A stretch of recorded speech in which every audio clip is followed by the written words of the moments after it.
Greetings, YouTube. Today we're taking a look at the medieval fortress. I'm going to look at the little blurb page because some of the text on the cover really doesn't give a great contrast. I don't have great contrast vision anymore. Yay for retinopathy. The medieval fortress, castles, forts, and walled cities of the Middle Ages by J.E. Kaufman and H.W. Kaufman. I bet they're siblings. Illustrated by Robert J. Robert M. Yurga. And Mr. Yurga did an excellent job with this. Now, I got this strictly because I wanted a Dead Tree version that had illustrations of castles and forts and things that I could look at. There's something to be said for digital online content. I love this stuff. I own tens of thousands of digital documents uh, that I have found very entertaining. I'm carrying around 100+ gigs of tabletop role-playing game books on my computer, on my phone, not to mention another 200 gigs of other types of written material, just because I find having these kind of references to be really cool and quite entertaining. I read tabletop role-playing games books as entertainment.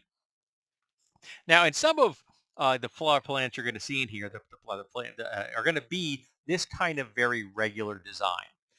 But not all of them, because a lot of the time when you're building a structure, you're building it to match the territory you have at hand.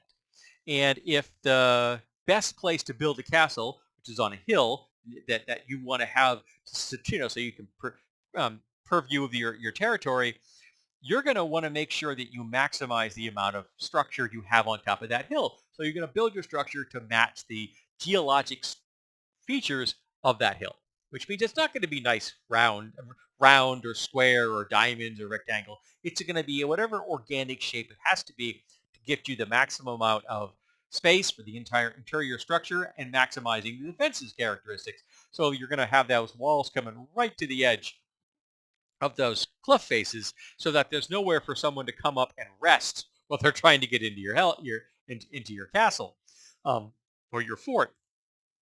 And so that kind of an organic thing is, I think, something that we don't see as much as I think I would like to see in episodic series or in movies, or if you are a tabletop role player gamer such as I am in your adventures in your modules.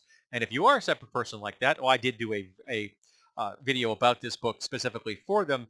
But you just grab this thing and you automatically got your floor plans done for you. You don't have to do anything because your average person isn't going to be able to recognize the city you're describing them or the castle or the fort you're describing uh, and know right off the bat what the heck you're talking about. Okay? It just isn't going to happen. There are people out there that can do that. I'm not one of them. Though I'm sure we've all known folks that could. Uh, the folks out there, for example, that know way too much about World War II or way too much about the Civil War, there are folks out there that know way too much about the Middle Ages. But this is a really entertaining book. The illustrations, again, Mr. Yurga did an incredibly good job, are cool. Every single page in this book has either a photograph or an illustration on it. There's nothing in there for a second for your eye not to find fascinating. Uh, and I got this off of Amazon secondary market. I paid like $8 or $9 for this, and that was with shipping. I got really lucky on this one.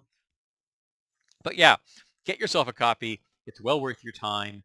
I think it really does belong in the library of anyone that's really into the history of the Middle Ages or history of combat, the history of defensive structures, all which have some overlap, but sometimes we all have different kinds of specific interests.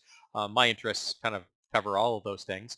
But then again, I'm not going into the depth that some folks out there who have a much deeper fixation with a particular type of military history. So yeah, awesome book, a great find, great illustrations. I just think you can't lose on this one.